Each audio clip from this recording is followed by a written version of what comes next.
नमस्कार, चौपाल चर्चा कार्यक्रम में आपका स्वागत है। मैं हूं आपके साथ सौरभ शर्मा। किसान भाइयों, चौपाल चर्चा कार्यक्रम आपका अपना कार्यक्रम है जिसमें हम गांव-गांव जाते हैं, चर्चा करते हैं सरकारी योजनाओं की, किस तरीके से हमारे किसान भाई योजनाओं का लाभ ले रहे हैं। आपको बता दें, इस वक्त हम मौजूद हैं राजस्थान के जिला अजमेर में। जो अजमेर है, इसको राजस्थान का दिल कहा जाता है। आपको बता दें, इस वक्त हम मौजूद हैं अन्ना सागर। ये जो पीछे आप देख रहे हैं लेक है, ये अन्ना सागर लेक है, ये अजमेर में पड़ता है। आइए चलिए हमारे साथ।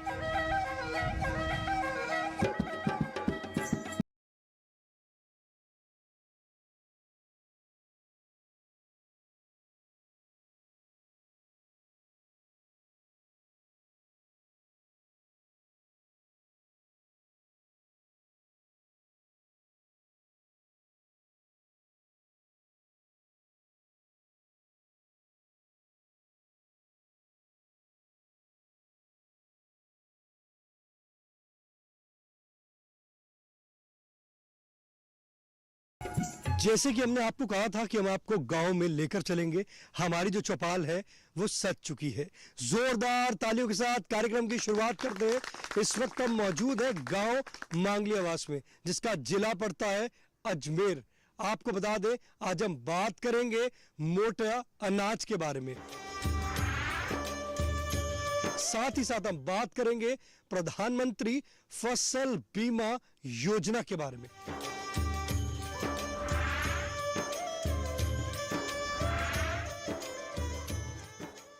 हमारे बीच में कृषि वैज्ञानिक राष्ट्रीय बीजीय मसाला अनुसंधान संस्थान से विशेषज्ञ मौजूद हैं। आइए जानते हैं मोटा अनाज क्या है। मोटा अनाज जैसे विदित है, जो ड्राई एरियाज हैं, रेनफेड एरियाज हैं, उसके अंदर जैसे बाजरा है, ज्वार है, कोडो है, फिंगर मिलेट है, माइनर मिलेट्स हैं।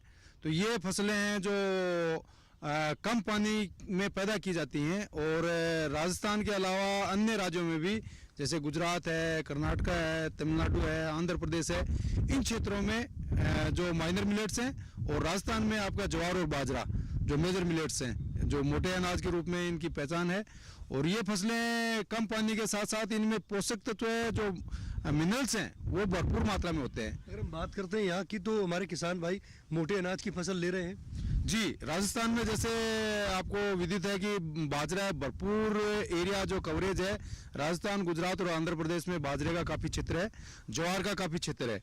तो ये फसलें राजस्थान की पारंपरिक रूप से पहले खाद्य फसलें हुआ करती थी। जब से ग्रीन रिवोल्यूशन आया है, तब सीरियल्स का इंपॉर्टेंस बढ़ा है, लेकिन उससे पहले हमारे जो किसान भाई हैं, वो सारी इन फसलों की खेती किया करते थे इन क्षेत्रों में। और अब भी इनका इंपॉर्टेंस उतना ही है, क्योंकि इनकी पानी की आवश्यकता बहुत कम है, पोषक तत्वों की आवश्यकता कम है, और ये जो इसको ग्रो करता है, जो किसान इसको पैदा करता है, उसके लिए ये पोषक तत्वों की भरपूर मात्रा में पूर्ति करती हैं। देखिए कितनी अच्छी जानकारी दी हमारे विशेषज्ञ ने आपको बताया मोटे अनाज के बारे में। हमारे बीच में किसान भाई मौजूद हैं, आइए जानते हैं। जी आप बताएं, आज हम बात कर रहे हैं मोटे अनाज के बारे में। मोटे अनाज की खेती करते हैं आप? हाँ, करते हैं। किस प्रकार से करते हैं? बरसात के टाइम मक्का, बाजरा, ज्वार ये लगाते हैं, और आगे भी इसी में है, ये लगाते हैं। बताइए, मोटे अनाज की खेती करना क्यों जरूरी है? कम पानी में अच्छी पैदा होती है। लगता है लाभकारी है। लाभकारी, बहुत लाभकारी है। अगर स्वास्थ्य की दृष्टि से देखें तो भी लाभकारी है। लाभकारी है, डायबिटीज नहीं हो सकती इससे, कई बीमारियों, अच्छे पोषक तत्व है इसमें। आपको अच्छे दाम मिल रहे हैं? हाँ, ठीक मिल रहा है, अच्छे दाम मिल रहा है। देखिए, हमारे किसान भाई कह रहे हैं कि मोटा अनाज जो है वो किसानों के लिए लाभकारी है और दाम भी उनको अच्छे प्राप्त हो रहे हैं। हमारे बीच में विशेषज्ञ मौजूद हैं, आइए जानते हैं। जी आप बताएं, जैसे मोटे अनाज की आज हम चर्चा कर रहे हैं, ये मोटे अनाज इस वर्ष अंतर्राष्ट्रीय मोटे अनाज वर्ष मनाया जा रहा है, तो इसके लिए आप क्या कहना चाहेंगे? जी, 2023 को यूनाइटेड नेशन ने मोटे अनाजों का अंतर्राष्ट्रीय वर्ष घोषित किया है। ये जो है 5 मार्च 2021 को किया गया था। इसमें 72 देश शामिल हैं, जो कि मोटे अनाज की प्रोडक्शन, उसके उत्पादन को बढ़ाने के लिए काम करेंगे। इसमें जो सावा, कोदो, ज्वार, बाजरा, फिंगर मिलेट, फॉक्स मिलेट, ये सब भी आते हैं। इसकी ज़रूरत इसलिए पड़ी है कि जब ग्रीन रेवोल्यूशन हुआ, उसके बाद जो है हम जो मोटे अनाज खाते थे, खासकर भारत में जो खाते थे, उससे हम शिफ्ट होकर जो है धान और गेहूं पे चले गए हैं, जिससे क्या है लोगों के तरह तरह की प्रॉब्लम आने लगी हैं। कई जैसे गेहूं में ग्लूटीन की मात्रा ज़्यादा होती है, तो कई लोग ग्लूटीन को डाइजेस्ट नहीं कर पाते हैं, जिनसे पाचन क्रिया में प्रॉब्लम आता है। तो इसको दूर करने के लिए हमें मोटे अनाजों का सेवन करना चाहिए। चौपाल चर्चा कार्यक्रम में वक्त हो चुका एक छोटे से ब्रेक का। ब्रेक के बाद जानेंगे मोटे अनाज से और भी लाभ।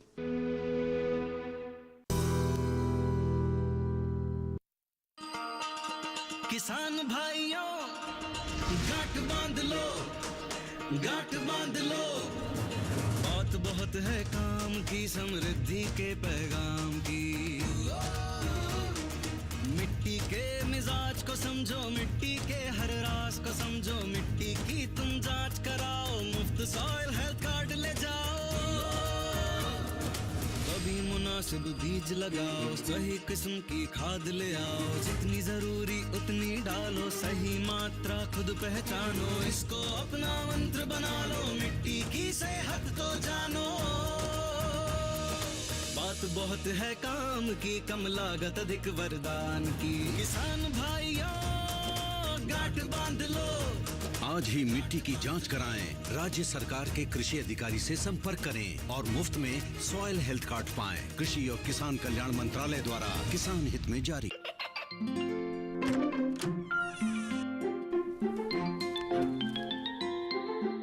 ये क्या हो रहा है?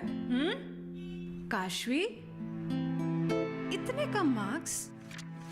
काशू बेटा पढ़ा करो, पढ़ोगी नहीं तो आगे कैसे बढ़ोगी? मम्मा मैं भी तो आपसे यही कहना चाहती हूँ, पढ़ा करो। आप पढ़ोगे नहीं तो आगे कैसे बढ़ोगे? मतलब?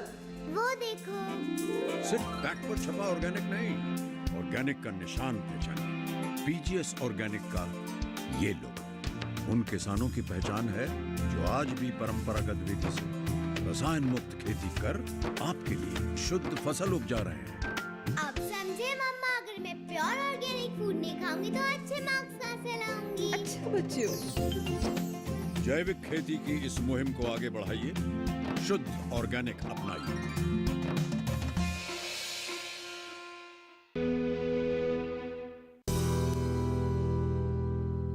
ब्रेक के बाद आपका स्वागत है गांव मांगलेवास की चौपाल चर्चा से। आज हम बात कर रहे हैं मोटे अनाज के बारे में। हमारे बीच में किसान भाई मौजूद हैं, आइए जानते हैं। जी आप बताएं, मोटे अनाज की खेती करते हैं आप?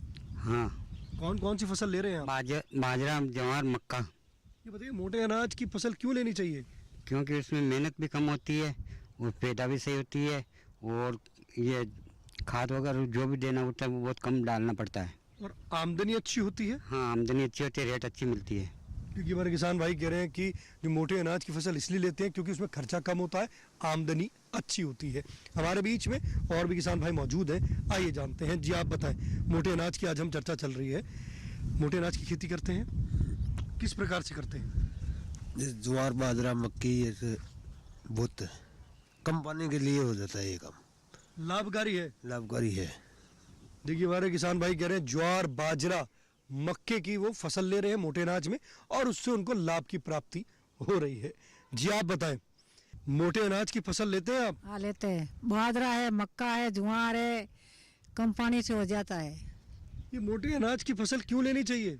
वही कम पानी से हो जाता है, और क्या लेता है? लाभकारी है। लाभकारी है, दाम अच्छा मिलता है। दाम अच्छा मिलता है। अगर हम बात करते हैं तो मोटे अनाज से हम क्या क्या बना सकते हैं? बाजरा की रोटी भी बना लेता है, मक्का की बना लेता है, बाजरा का खिचड़ा भी बना लेता है, उसकी राबड़ी भी बना लेता है, सब काम बना लेता है। सेहत के लिए लाभकारी है। सेहत के लिए लाभकारी है। पहले हम क्या खाते थे? ये मोटे अनाज ही खाया करते थे। पहले मोटे अनाज खाते थे, सब खाते थे मोटे अनाज। हमें मोटे अनाज खाने चाहिए। हाँ, अभी मोटे अनाज खाने चाहिए। देखिए महिला किसान कह रही हैं कि मोटे अनाज हमें खाना चाहिए क्योंकि अगर स्वास्थ्य की दृष्टि से देखा जाए तो ये लाभकारी है। हमारे बीच में विशेषज्ञ मौजूद हैं, हम उनसे जानते हैं कि अगर और अन्य फसल लेनी है मोटे अनाज में तो कौन कौन सी फसल ले सकते हैं। जी आप बताएं। जैसे मेरा साथियों ने बताया, इस क्षेत्र में बाजरा और ज्वार मेजर क्रॉप्स है। इसके अलावा और भी अनाज है, जैसे रागी, इसको फिंगर मिलेट माना जाता है। इसको पोषकांशों का भंडार भी माना जाता है, क्योंकि इसमें 7 से 8% से प्रोटीन होता है और 15% तक क्रूड फाइबर होता है। और जैसे इसमें एंथोसायनिन भी ज़्यादा होता है और इसका कल्टीवेशन अगर हम देखें इस क्षेत्र के लिए सूटेबल है। जैसे हम 2 तरीके का खेती कर सकते हैं। एक जो ट्रांसप्लांटिंग मेथड कर सकते हैं, नर्सरी उगा के उसको ट्रांसप्लांट कर सकते हैं। जहाँ पानी का मात्रा ज़्यादा है वहाँ इसको ये टाइप इस्तेमाल कर सकते हैं, ये टाइप ऑफ कल्टीवेशन। और दूसरा है रेनफेड कल्टीवेशन, जैसे हम गेहूँ डायरेक्ट सोइंग करते हैं उस तरीके से सीड को डायरेक्ट सोइंग कर सकते हैं। पहला मेथड में हमको अराउंड 2 किलोस का सीड रेट का ज़रूरत है। अगर डायरेक्ट सोइंग करना है यहाँ पर हमको 5 किलो तक सीड रेट का ज़रूरत है। और इसमें भी 3 तरीके का वैरायटीज़ है बेस्ड ऑन ड्यूरेशन।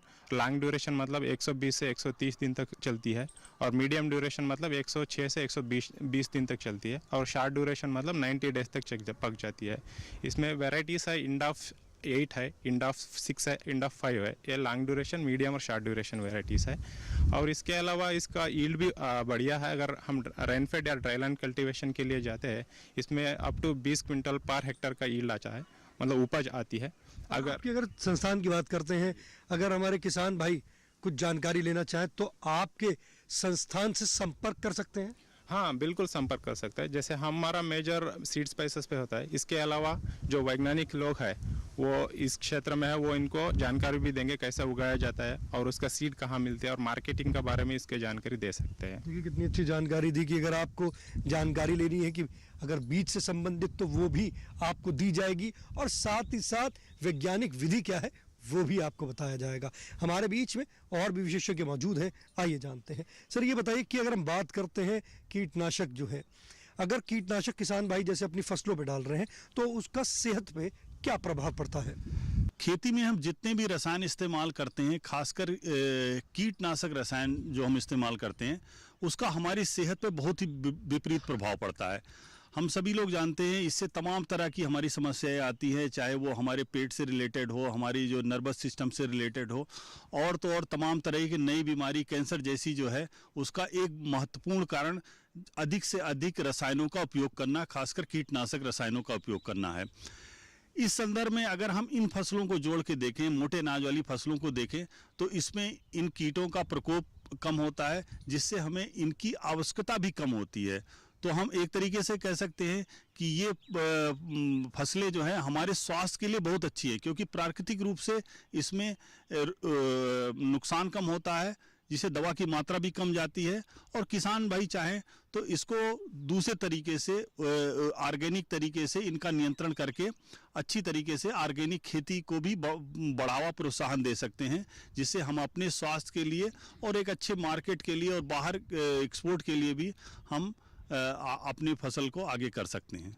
कितनी अच्छी जानकारी दी। हमारे विशेषज्ञ ने बताया कि आपको कीटनाशक का जो उपयोग कर रहा है वो कम से कम करना है, उसको आप प्राकृतिक तरीके से अगर आप करेंगे तो उसमें आपको लाभ भी अच्छा मिलेगा और आपकी मिट्टी की जो उपजाऊ क्षमता है वो भी बढ़ेगी। हमारे बीच में और भी किसान भाई मौजूद हैं, आइए जानते हैं। जी आप बताएं, आज हम बात कर रहे हैं मोटे अनाज के बारे में।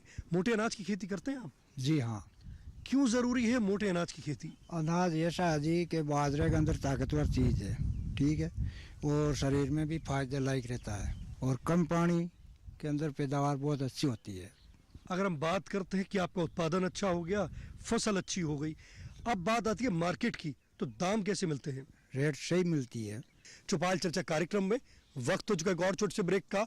ब्रेक के बाद जानेंगे प्रधानमंत्री फसल बीमा योजना के बारे में।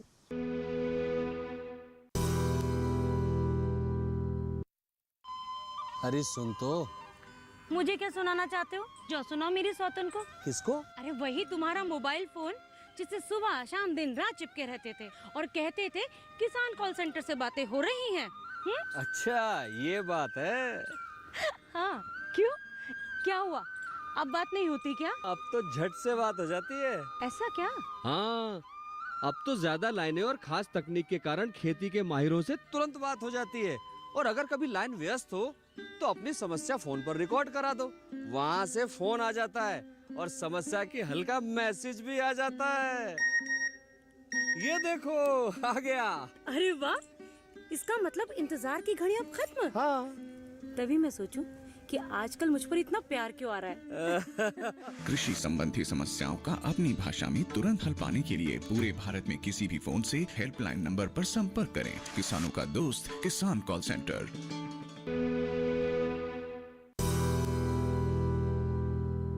के बाद आपका स्वागत है कार्यक्रम चौपाल चर्चा से। आपको बता दें आज की जो हमारी चौपाल है राजस्थान के जिला अजमेर से है।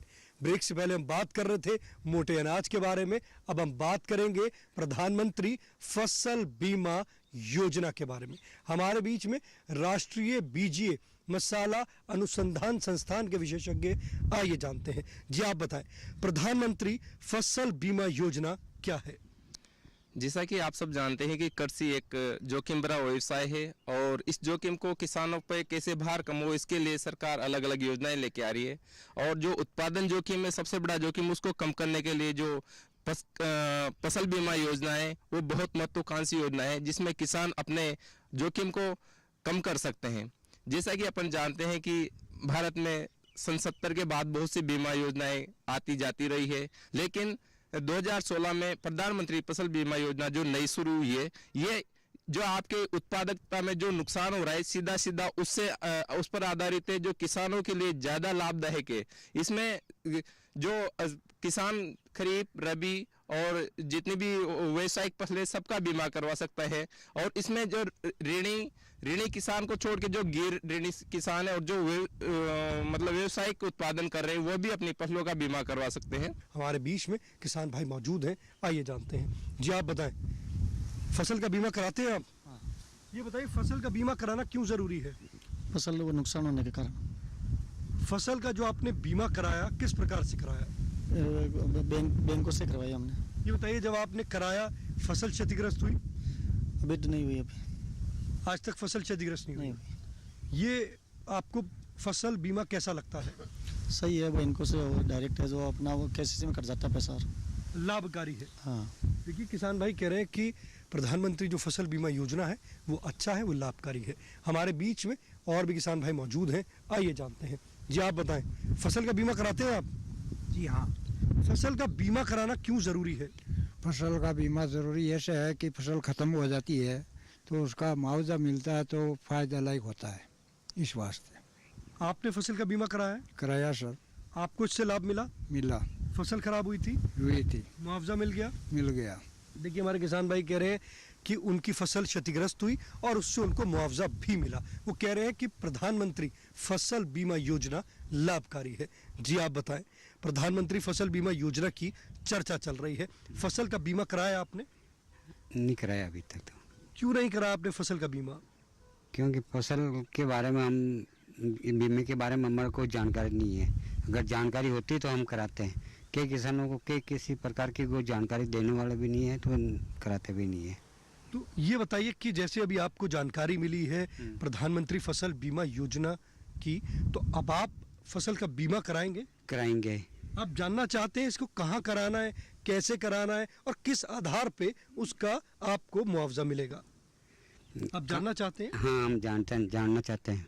देखिए हमारे किसान भाई कह रहे हैं हमें जानकारी दें कि कहाँ कराना है, कैसे कराना है और जब फसल क्षतिग्रस्त होगी तो कब और कैसे उसकी सूचना देनी है। अगर अपन राजस्थान या विशेषतः अजमेर जिले की बात करें तो हमारे यहाँ 15 फसलों का बीमा होता है। जो खरीफ के मौसम में 9 फसलें हैं और जो रबी सीजन में अगर बात करें तो अपन 6 फसलों का बीमा होता है। और इसमें मैं किसान भाइयों को बताना चाहता हूँ कि जैसे जीरा में अगर आप देखें तो 94,000 रुपये प्रति हेक्टेयर तक का बीमा इस योजना के अंतर्गत होता है। इसमें मूंगफली और सरसों जो मुख्य तिलहनी फसल बात करें तो उनका 70,000 से ज्यादा तक का बीमा सरकार इसमें करती है। और जो इसमें जो प्रीमियम की राशि वो बहुत केवल जो खरीफ फसलों के लिए तो 1.5% होती है और जो रबी फसल होती है उनके लिए 2% होती है। बाकी का जो वहन करती है वो सरकार और राज्य सरकार और केंद्र सरकार आधे आधे से में इस प्रीमियम की राशि को वहन करती है। और जहां तक अपने किसान भाई जानना चाहते हैं कि अगर मेरे को बीमा कराना है तो मैं किससे मिलूं, तो मैं आपको बताना चाहता हूँ अगर आपने क्रेडिट कार्ड बना रखा है तो आपका ऑटोमेटिकली बीमा हो ही जाता है। लेकिन अगर नहीं बना रखा और आप बीमा करवाना चाहता है तो आप कृषि अधिकारी से मिल सकते हैं, जो बीमा के अधिकृत एजेंट है उनके थ्रू करवा सकते हैं। आप सरकारी बैंक में जाके आप अपना बीमा करवा सकते हैं। कौन से दस्तावेज देना पड़ेंगे? अगर आपको जैसे बीमा करवाएं तो इसके लिए आप तो एक तो आपका आधार कार्ड बहुत जरूरी है और आपका जो जमीन की नकल है जमाबंदी वो आपको देनी पड़ेगी। और इस जो आपका जो बैंक में जो खाता है, जो बैंक की पासबुक है उसकी फोटोकॉपी आपको इसमें देनी पड़ेगी, जो बहुत जरूरी है। क्योंकि जो ऑलरेडी जो ऋणी किसान है उनका तो सब डॉक्यूमेंट्स होते हैं, लेकिन जो गैर ऋणी किसान है, जो बटाईदार किसान है, जो दूसरे की जमीन बटाई पे लेके फसल करे और वो बीमा करवाना चाहते हैं तो उसको बटाई का एक जो प्रमाण पत्र होता है उसमें दोनों उसके मालिक और जो बटाई करता है दोनों के साइन होके वो डॉक्यूमेंट्स भी आपको बीमा कंपनी को देना पड़ेगा। और जो आपको प्रीमियम की जो खरीफ फसल के लिए वो 31 जुलाई के पहले आपको अपने बीमे की प्रीमियम राशि बैंक में जमा करवानी पड़ेगी। और जो रबी की फसल है उसमें आपको 31 जनवरी के पहले अगर आपने बीमे की जो प्रीमियम की राशि जमा करवा दी तो आपकी फसल का बीमा आराम से हो जाएगा। देखिए कितनी अच्छी जानकारी दी कि अगर आप भी प्रधानमंत्री फसल बीमा योजना से लाभ लेना चाहते हैं, आप भी अपनी फसलों को आप बीमित करना चाहते हैं, तो जैसे हमारे विशेषज्ञ ने बताया कि आप अपने निकटम कृषि विभाग में जाकर संपर्क कर सकते हैं और आपको इससे लाभ की प्राप्ति होगी। साथ ही साथ ये भी बताया किस तरीके से आप इसको आवेदन कर सकते हैं। हमारे बीच में और भी किसान भाई मौजूद हैं, आइए जानते हैं। जी आप बताएं, ये बताइए कि आपने फसल का बीमा कराया है? हाँ जी। ये फसल का बीमा क्यों कराया आपने? क्योंकि सर वो खराब हो जाती है तो उसका मुआवजा मिलता है। फसल आपकी क्षतिग्रस्त हुई? हाँ। उससे आपको मुआवजा मिला? हाँ। तो लगता है कि जो फसल का बीमा है किसान भाइयों को कराना चाहिए? बिल्कुल कराना चाहिए सर। उसमें क्या अगर वो बरसात या कोई नुकसान होता है तो उसका पैसा मिलता है तो वो खत्म आ जाता है। इसके लिए माननीय प्रधानमंत्री जी को आप धन्यवाद देना चाहते हैं जिन्होंने इतनी अच्छी योजना चलाई? बिल्कुल बिल्कुल सर, धन्यवाद देना चाहता हूँ। देखिए हमारे किसान भाई माननीय प्रधानमंत्री जी को धन्यवाद देना चाह रहे हैं कि जिन्होंने इतनी अच्छी योजना चलाई है और हमारे किसान भाई इससे लाभान्वित हो रहे हैं। जी आप बताएं, प्रधानमंत्री फसल बीमा योजना की बात कर रहे हैं, फसल का बीमा कराया आपने? कराया थे। ये बताइए फसल का बीमा आपने क्यों कराया? ज्वार बाजरा के लिए और मूंगफली के लिए, सब कुछ जानकारी के लिए, सब कुछ। किस समय से करा रहे हैं? होगा काफी तरह हो गया। पहले जब बीमा नहीं कराते थे तो क्या होता था? हमारी सब फसल में हो जाती थी, इसलिए फसल खराब हो जाती थी, इसलिए कराया था। तो पहले जब फसल खराब हो जाती थी तो उसकी भरपाई कैसे होती थी? आपको किसी साहूकार से पैसा लेना पड़ता था? बिल्कुल लेना पड़ता था। पर अगर आज की स्थिति की बात करते हैं तो साहूकार से पैसे लेने की जरूरत तो नहीं पड़ती? नहीं, बिल्कुल फसल से बढ़िया हो जाती थी। तो आपको पहले जो साहूकार से पैसे लेने पड़ते थे अब नहीं लेने अब नहीं लेने पड़ते। बिल्कुल। इसके लिए आप माननीय प्रधानमंत्री जी को धन्यवाद देना चाहते हैं? धन्यवाद प्रधानमंत्री को, ताली में आगे स्वागत है इसका। देखिए हमारे किसान भाई माननीय प्रधानमंत्री जी को धन्यवाद दे रहे हैं, कह रहे हैं कि पहले जब उनकी फसल क्षतिग्रस्त होती थी तो उनको साहूकार से पैसा लेना पड़ता था, बड़ी कठिनाइयां आती थी। पर आज की स्थिति की बात करते हैं तो हमारे किसान भाई कह रहे हैं उनका जीवन जो है वो खुशहाल हो गया है क्योंकि उनके पास है प्रधानमंत्री फसल बीमा योजना।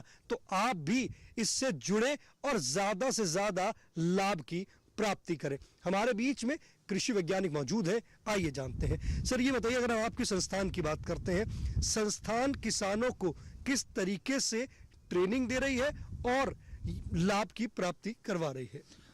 किसान भाइयों के लिए अलग अलग स्कीम के तहत जैसे राज्य सरकार के द्वारा भी प्रपोजल आते हैं हमारे पास ट्रेनिंग के लिए, और हमारे संस्थान के भी प्रोग्राम हैं और अलग अलग स्कीम में हमारे जो डिमोस्ट्रेशन हैं, फ्रंटलाइन डिमोस्ट्रेशंस हैं, उनके द्वारा हम किसानों को लाभान्वित करते हैं। उसमें उनके खेत में जाकर हम डिमोस्ट्रेशन लगाते हैं, टेक्नोलॉजी के बारे में बताते हैं सारा, और किसान भाई संस्थान में जो प्रशिक्षण कार्यक्रम होते हैं उसमें पार्टिसिपेट करके अलग अलग तरीके की जो तकनीकें हैं उनके बारे में, जो नवाचार हैं उनके बारे में सीखते हैं और उससे डायरेक्ट बेनिफिट है वो किसान भाई हमारे संस्थान के द्वारा ले सकते हैं।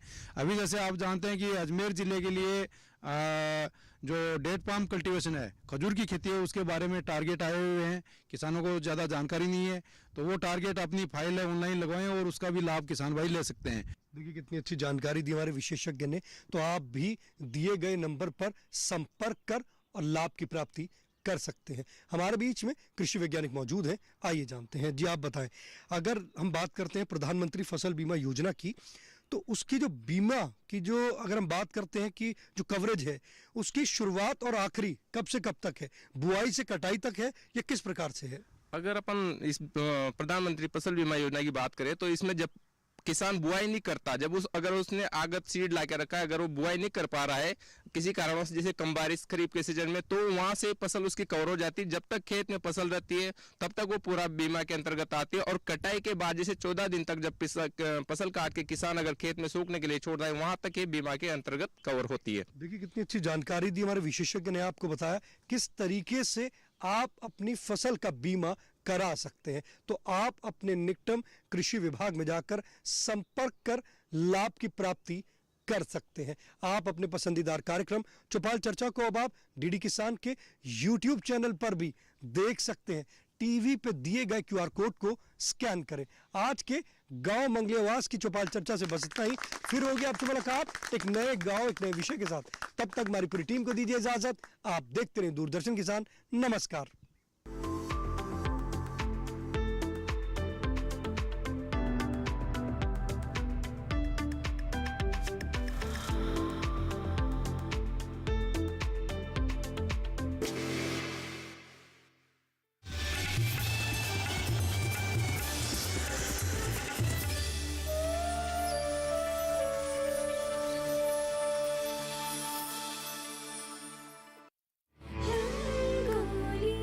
खुद को मनवाने